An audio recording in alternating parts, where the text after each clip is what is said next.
Bem-vindos ao Briefing de amanhã. Nós analisamos o que aconteceu hoje para você entender o que vem por aí. Se você gosta de análises diretas sobre tecnologia e IA, já deixa seu like e se inscreva no canal porque o tema de hoje é crucial. Olha só, a Austrália acaba de proibir as redes sociais para menores de 16 anos. E isso é só o começo. O debate, ao que tudo indica, acabou por lá. A Austrália se tornou o primeiro país do mundo a tomar essa medida drástica. E não, isso não é um teste, é uma mudança de paradigma mesmo. Uma decisão que está criando uma onda de choque regulatória pelo planeta e que ameaça redesenhar a internet para toda uma geração. Então vamos analisar isso a fundo. A gente pode estar vendo o início do que dá para chamar de a era do bloqueio. Porque veja bem, a decisão da Austrália não é um evento isolado de jeito nenhum. É a primeira peça do dominó caindo. E pode ter certeza que o mundo inteiro está de olho para ver qual vai ser a próxima. E o que impressiona aqui é a velocidade com que as coisas estão acontecendo. Pensa só, a lei australiana foi aprovada em novembro de 2024 e já está entrando em vigor. E quase que imediatamente, a Malásia já anunciou que vai seguir o mesmo caminho em 2026. Isso mostra que não se trata de uma tendência lenta, mas de uma mudança bem rápida e, ao que parece, coordenada por parte dos governos. E para garantir que as Big Techs não finjam que isso é só uma sugestão, o governo australiano resolveu fazer doer no bolso. Estamos falando de multas que podem chegar a 50 milhões de dólares australianos. 50 milhões! O recado não podia ser mais claro, né? Obedecer não é mais uma opção, virou uma necessidade financeira para essas empresas por lá. Tá, mas como é que isso funciona na prática, no dia a dia? Vamos entender agora essa nova realidade digital que está sendo criada. Porque esse é um modelo que pode muito bem se espalhar pelo resto do mundo. Pois é, a lei não está mirando em um ou dois aplicativos específicos, não. A ideia é cercar todo o ecossistema digital dos adolescentes.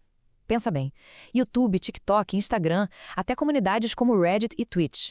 Basicamente, o objetivo é criar uma barreira de idade em todas as principais praças públicas digitais, sabe? Onde os jovens se encontram e socializam hoje em dia. E é aqui que a coisa fica complexa. Talvez até paradoxal. A lei não proíbe o acesso ao conteúdo, ela proíbe a conta. E o que isso faz? Cria duas internets. De um lado, a experiência logada, com personalização e, mais importante, com as ferramentas de segurança e controle dos pais. Do outro, a experiência deslogada, passiva, sem personalização e, pior, sem filtros. Então, na prática, a lei acaba removendo as proteções que as próprias plataformas criaram para o público que o governo diz que ele ia proteger. É uma baita contradição. Agora, o governo australiano foi bem esperto na forma como exigiu isso. Em vez de ditar uma tecnologia específica que poderia ficar obsoleta amanhã, eles exigiram o que chamam de passos razoáveis. O termo técnico é Age Assurance. E o que é isso? Basicamente, é forçar as plataformas a se virarem e elojarem. Elas vão ter que combinar de tudo: machine learning, análise de comportamento, até selfie em vídeo para verificar a idade. É uma jogada inteligente para transferir a responsabilidade de criar a solução tecnológica direto para as empresas. Toda essa conversa sobre sistemas complexos de verificação e machine learning só mostra como a tecnologia está no centro de tudo, né? E falando em tirar projetos do papel, se essas inovações inspiram a criação do seu próprio portfólio de tecnologia, um blog de IA ou um site para o seu projeto, vai ser preciso uma boa hospedagem. Para isso, eu recomendo a Hostinger. É rápida, segura e tem um dos melhores custos-benefícios do mercado.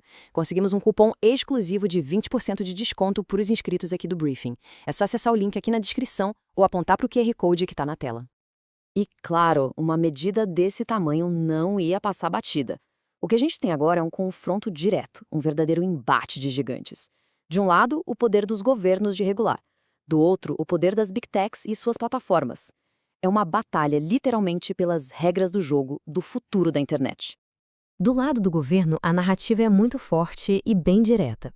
A ministra das Comunicações, Anika Wells, basicamente posiciona a lei não como uma imposição do governo, mas como uma resposta a um pedido dos pais de todo o país.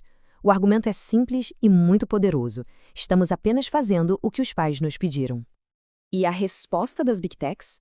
O Google, por exemplo, veio a público dizer que essa lei foi feita às pressas e que ela entende tudo errado sobre como as plataformas funcionam. O argumento principal é que a legislação é contraproducente, ou seja, ela faz o contrário do que promete. Ao forçar os jovens a ficarem deslogados, ela os tira do alcance das ferramentas de segurança, criando, no fim das contas, um ambiente online ainda menos seguro para eles. Então, se a gente colocar os argumentos lado a lado, a gente vê a estratégia de cada um. O governo aposta na carta do bem-estar e diz que a autorregulação das empresas falhou.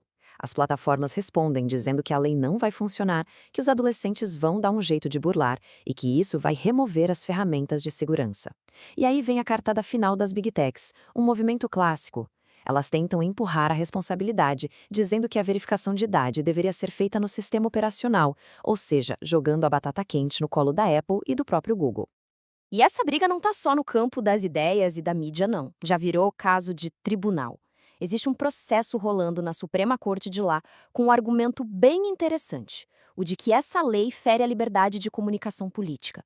A lógica aqui, ao restringir o acesso a essas plataformas, que hoje são a nossa praça pública moderna, o governo estaria limitando a participação política, inclusive dos próprios jovens. E tudo isso nos leva finalmente a quadro geral, o impacto global. Porque, como a gente falou no começo, a Austrália não é o fim dessa história. É só o gatilho. O efeito dominó já começou a acontecer. É só olhar o mapa para ver. A Malásia já confirmou que vai na mesma linha. A União Europeia está de olho, mas com um foco específico no fenômeno dos kidfluencers. França, Dinamarca também estão interessadas. E a Nova Zelândia, vizinha da Austrália, está observando tudo de camarote. Ou seja, não é só uma questão de copiar e colar. Cada região está olhando para isso e pensando em como adaptar para a sua própria realidade. O ponto central, no fim das contas, é este. A Austrália se transformou num laboratório global em tempo real. O que vai acontecer lá, se a lei vai dar certo ou fracassar, os dados que isso vai gerar, as brechas que serão exploradas, tudo isso vai ser estudado e vai acabar ditando as regras da cidadania digital para uma geração inteira, muito além da Austrália. Isso tudo nos deixa com uma pergunta que é fundamental. Será que a gente está vendo o nascimento de uma internet totalmente fragmentada? Uma internet que a gente conhecia como um espaço aberto e global, agora sendo dividida não só por fronteiras de países, mas também por idade? A resposta para isso, bom, ela está sendo escrita neste exato momento. Obrigado por assistir ao briefing. Se esse vídeo te ajudou, não se esqueça de deixar o like e se inscrever para não perder a análise de amanhã. Até a próxima!